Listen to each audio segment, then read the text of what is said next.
আমরা আছি আমাদের প্রিয় নেতা তারেক রহমান 17 বছর পর বাংলাদেশে আসছেন উনি। এখন আমাদের মনে হচ্ছে আমরা 17 বছর যে কষ্টগুলো করেছি আজকে মনে হচ্ছে আমরা কোনো কষ্টই করি নাই। উনি আসাতে সারা বাংলাদেশের মানুষ নয়, সারা বাংলাদেশের মাটিও মানুষই খুশি, আনন্দ। আজকে এই আনন্দ ঈদের উৎসব থেকে আমাদের অনেক বড় আনন্দ লেগেছে। কেন?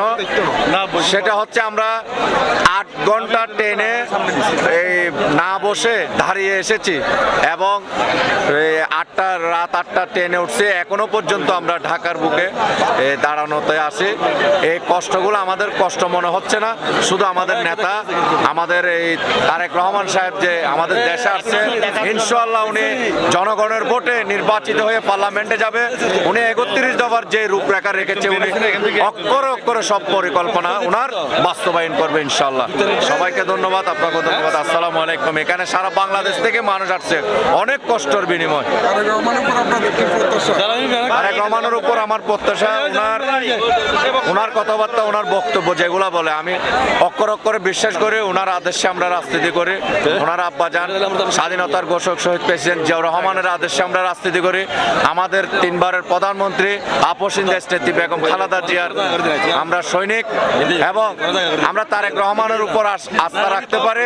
উনি যে কমিটমেন্ট দিয়েছে এই বাংলাদেশকে উনি একটি নতুন বাংলাদেশ পরিণত করবে। এই মায়েদের ফ্যামিলি কার্ডের যে ব্যবস্থা করেছেন ইনশাআল্লাহ উনি বাস্তবায়ন করবে। উনি স্বপ্ন দেখে নাই, উনি বলছেন আমি পরিকল্পনা করতেছি।